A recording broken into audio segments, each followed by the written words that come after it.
Kingdom Hearts 2, the game in the series that has pretty much taken my favorite game spot. Need to remember to try and stay unbiased here. Alright, let's start out with the combat, as they have included quite a bit of new stuff to play with here. So first off, I want to state the Keyblade combat is pretty much the same, at first.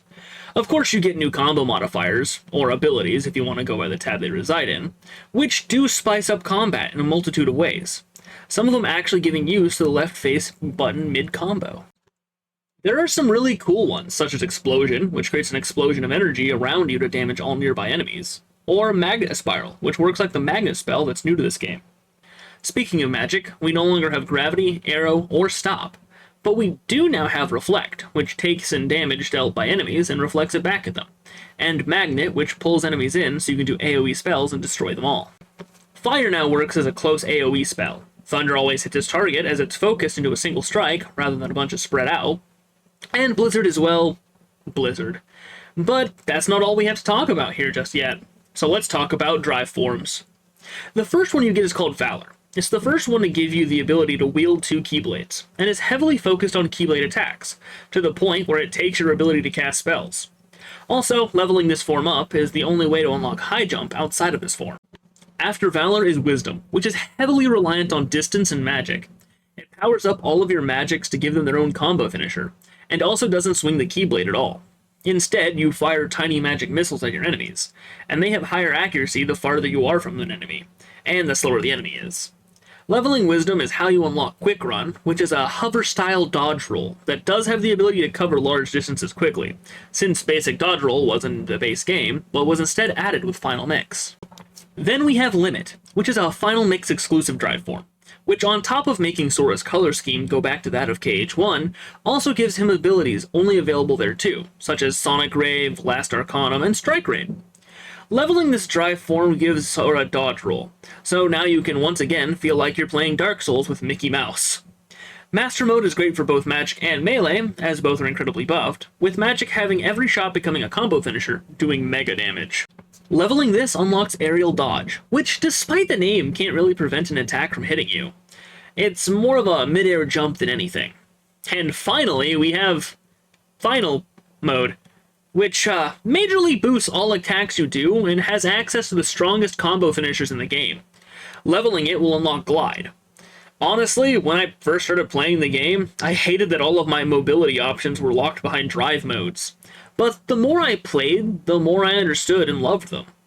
But we're not done yet. There's even more to see here. Next, we have combination limits, which add a whole new cacophony of destruction to your arsenal. The combination limits are based on the party members you currently have with you. With Donald and Goofy, you have 5. The first is Whirligoof, where you and Goofy swing each other around to deal damage in an area of effect, with its finisher spinning you in a different way. Knock Smash has Sora and Goofy playing baseball with Goofy's shield to damage single targets in quick succession, with the finisher turning Goofy into a rocket. Comet sees Donald floating around in the air, firing fireworks in all directions to destroy single and multiple targets alike, with the finisher making fireworks rain from the sky. Duck Flare allows for Donald to shoot rockets at enemies, stun-locking them in the air and sending them to space, with the finisher sending out an even more consistent stream of them. Trinity allows for you to combine Donald, Goofy, and Sora in a major attack that if you max out each character's actions, they do a powerful combination attack that deals major damage to every enemy spawned in around you. There are summons, which are all amazing for different parts of the game, but I won't tell you all about them so you can experiment with them yourself. But the summons in this game are Chicken Little, Genie, Stitch, and Peter Pan. I would easily give the combat alone an 8 out of 10. Next, we go to the worlds, and oh boy is there a lot to go over here. So, to begin, Roxas's Twilight Town is heavy into the foreshadowing that tease in a simulation. So, not a lot really goes on here past all that. But it does give us our first Axel fight, so I'd give that about a 5 out of 10. Sora's first interaction with the Twilight Town is literally just getting on a train to go see the Wonder Wizard of Disney spelled backwards. So, literally nothing happening there. But when you go back, it's mainly because of Kairi. But when you go back a third time, you kinda just pass through to go to the world that never was. Not a lot really goes on in this world, but I still like the aesthetic of it, so 5 out of 10 as well. Next up is Hollow Bastion. A lot happens here, and I mean a lot. This world is a world in and of itself, but also allows access to 100-acre woods and space paranoids, while also having its own stuff to do in the form of the Valley of a Thousand Heartless, which is one of my favorite force fights in the entire series, the Sephiroth fight, which gives you one of the coolest looking Keyblades of the game, and the Data Organization fights, which are each a challenge of their own, but we'll get to that later. Also, the goofy death that became a part of my thumbnail happens here, so this world gets a 10 out of 10 from me. Speaking of 100-acre wood, not really much to say here, as it's the same locations with different minigames. And while the minigames are fun, the best part of this world is the command menu change. But still, it messes with the pacing of the game if you go back to the book after every time you get more torn pages, but doesn't really if you realize that, just like in KH1, once you deal with the book at the beginning for the story reasons, that it is completely optional. 7 out of 10. Space Paranoids! One of the worst worlds, but mostly because I hate Tron to begin with. It had a cool concept, but just like Sword Art Online, they screwed it up. The enemies can be a bit difficult to deal with in this world, as they stun lock you or just deal a bit too much damage. But I can't dock it for that. The boss fight here requires reaction commands, but not in a really good way. Just fill the gauge and hit the button doesn't really make for a good mechanic, although I am glad that it's mainly just a thing in this world. 4 out of 10. Beast Castle, the tragic story of not wanting to lose your love, so you protect it even from yourself. The world was built with a pretty good sense of direction, as long as you pay attention to the cutscenes. The only problem I have with this world is this puzzle here. Like, Goofy, Donald, why don't you grab the lever instead? Both of the boss fights here are really fun and teach you to look out for the reaction commands in order to make it through, which is something that infuriated me on my first playthrough, but absolutely delights me now. 7 out of 10. Land of Dragons is an interesting world that gives us some fun / god-awful missions that are required to continue. I remember my first playthrough, I had so many issues with the missions that the commander gives, keeping the morale gauge full as I defeated all the Heartless, but at any rate, they are kind of easy to me now. This world actually stays pretty faithful to the movie, even showing the soldiers finding the town burned to the ground to make them realize this is serious, and they're going to have to kill or be killed in the hell that is war.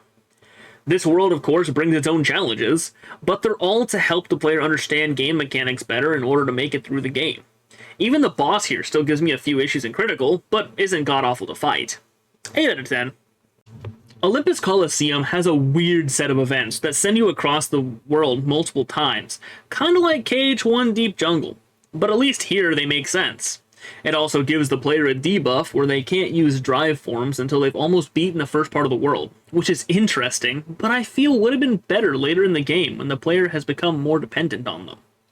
Of course, once you beat the first part of the world, you can come back and participate in different Coliseum Cups that all have varying effects for buffs and debuffs for the player.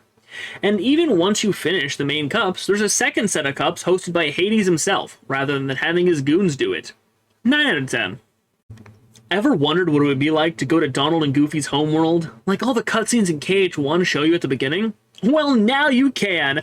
Welcome to Disney Castle, which isn't really its own world since you just have to clear a few rooms and escort Minnie to the throne to finish the Disney Castle part.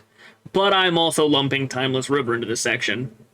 Timeless River has a really nice restyling of the party, and even shows some slight time travel shenanigans with Pete.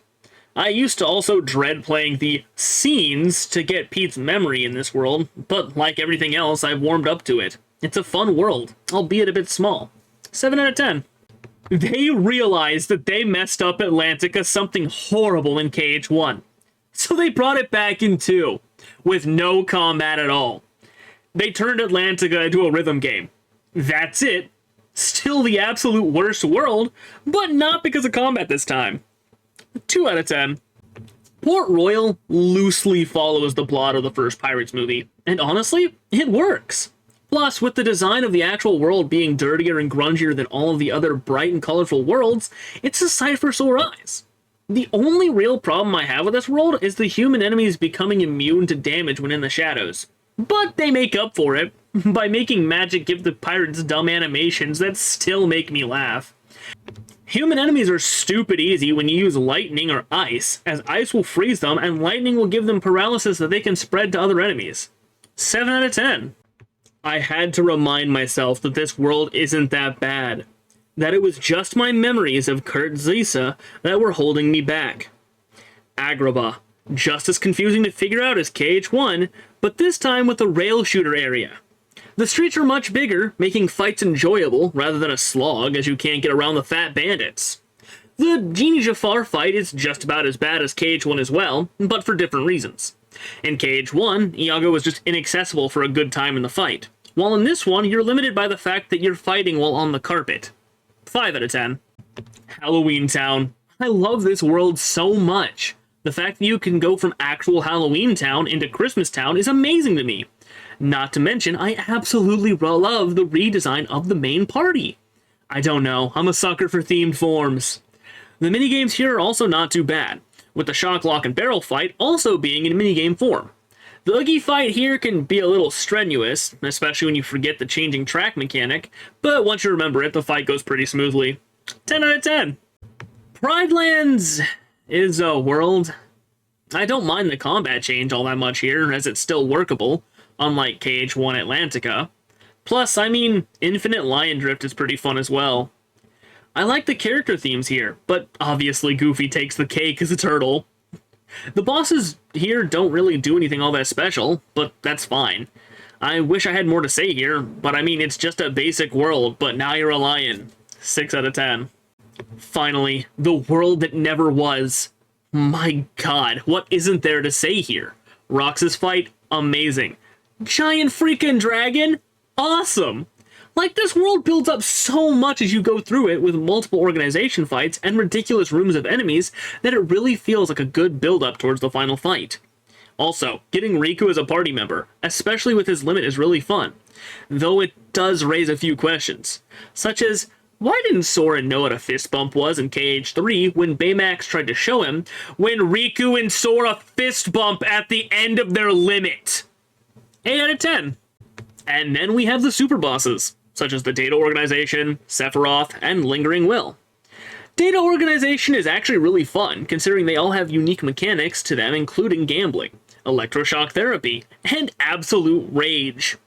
Sephiroth is easy once you learn his attacks and how to counter/stop them. And then there's Lingering Will. He's so easy that you don't need me to give you any hints to make him any easier. 8 out of 10. So, what's my verdict here? Well, by the math, I give the game a 7 out of 10, but if I just push aside the parts I forgot until my critical mode playthrough, then the game ends up being a 9 out of 10.